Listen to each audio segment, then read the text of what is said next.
previous video we have already discussed the question answers of lesson number 5 and 6 natural disasters और जो एक British rule के बारे में लेसन था लेसन नंबर 6 वो दोनों लेसन्स के क्वेश्चन आंसर्स हमने ऑलरेडी डिस्कस कर लिए हैं.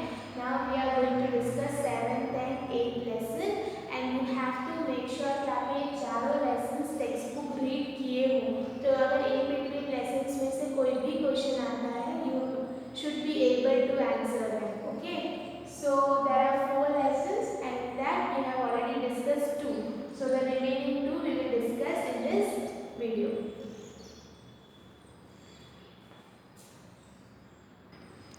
First question is what is climate? जो एवरेज कंडीशन होती है रेन टेम्परेचर मॉइस्चर की और एक ओवर 35 इयर्स के टाइम पीरियड में एक रीजन का वो उस रीजन का क्लाइमेट होता है. What do you mean by green house effect? Okay, जो तो कोल्ड क्लाइमेट वाली कंट्रीज़ होती हैं उधर लेस हीट्स रिसीव होता है ना, सन रेज की हीट लेस होती है तो हमारे प्लांट्स और वेजिटेशन को वो हैम्पर करती है, मतलब ट्रबल करती है क्योंकि उन्हें तो अच्छी खासी हीट चाहिए, राइट. सो अरेंजमेंट्स कैसे करे जाते कि उस हीट को हम कंजर्व कर सके. व्हेन रूफ ऑफ ग्लास या क्लोथ से बनाया हुआ रूफ होता है जो सन रेज को अंदर तक रीच करने में अलाउ करता है और उस हीट को सस्टेन करता है, तो वो क्या होता है green house effect. Okay, what is global warming? Green house effect की वजह से जो एवरेज टेम्परेचर में चेंज आता है, अनइक्वल हो जाते हैं अर्थ का क्लाइमेट, वो होता है ग्लोबल वार्मिंग. यानी जो कुछ गैसेस होती हैं वो इंफ्रारेड रेज में ट्रैप हो जाती हैं और जो हमारे अर्थ के टेम्परेचर को इंक्रीज़ कर देती है और हमारे प्लैनेट अर्थ को गर्म कर देती है, वार्म कर देती है, तो उस इफ़ेक्ट को हम ग्लोबल वार्मिंग बोलते हैं. List down the possible adverse effect of global warming. तो ग्लोबल वार्मिंग के जो रॉन्ग इफ़ेक्ट्स हो रहे हैं हमारे प्लैनेट अर्थ पे, जैसे कि चेंज हो रहा है हमारे ग्रोथ एंड वेजिटेबल्स की ग्रोथ और उनके डेवलपमेंट में. कुछ बर्ड्स जो पहले बहुत ज़्यादा दिखते थे अब नहीं दिखते, ऐसे जो इफ़ेक्ट्स हैं वो ऑलरेडी लेसन में डिस्कस्ड हैं, तो वो कुछ पॉइंट्स बनाकर you have to write it. Okay, and fifth, list down the home appliances of daily use that add to global warming. ये भी टेक्स्ट बुक में था. फ्रिज, AC, हम जो डेली यूज़ में अप्लाइंसेस का यूज़ करते हैं, home appliances, air condition, television है, tubelights, bulbs, laptops, refrigerator, heaters, geysers, ये सब क्या है ग्लोबल वार्मिंग में ऐड ऑन करता है. और vehicles like car, buses, scooters, ये सब भी हमारे ग्लोबल वार्मिंग को इंक्रीज़ करता है. Electric motors, pumps, mobile phones.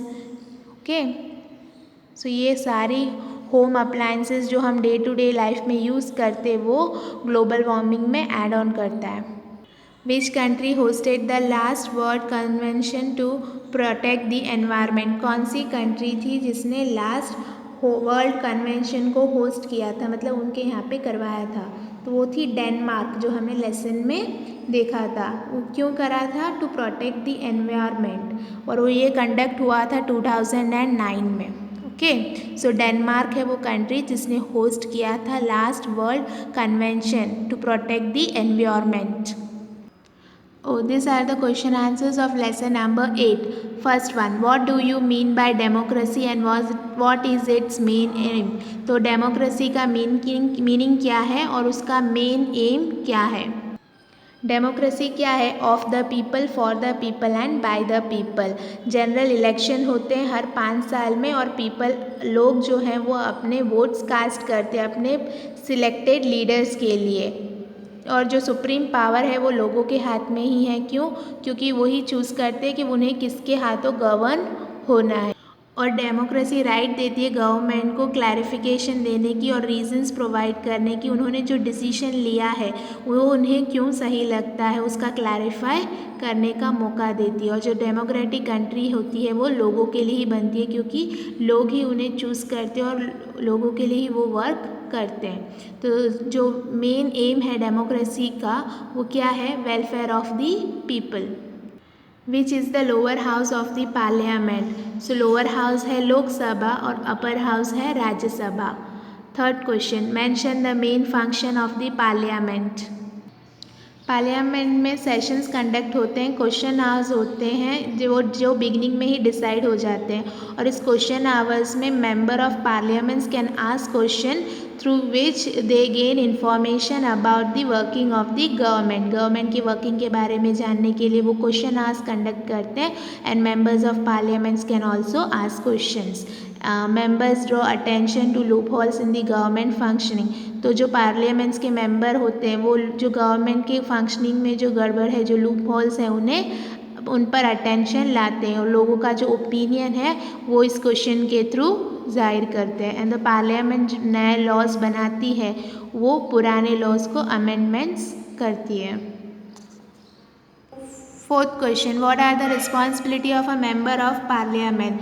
तो जो मेन रिस्पॉन्सिबिलिटी है एक मेंबर ऑफ पार्लियामेंट की, तो वो है कि क्वेश्चन करना, इस क्वेश्चन हावर को यूटिलाइज करना, क्वेश्चन करना गवर्नमेंट के लूप होल्स को, ताकि वो जो एडमिनिस्ट्रेशन पार्ट है वो प्रॉपरली कंडक्ट हो सके। तो मेंबर ऑफ पार्लियामेंट की मेन रिस्पॉन्सिबिलिटी है कि क्वेश्चन करे गवर्नमेंट की फंक्शनिंग को।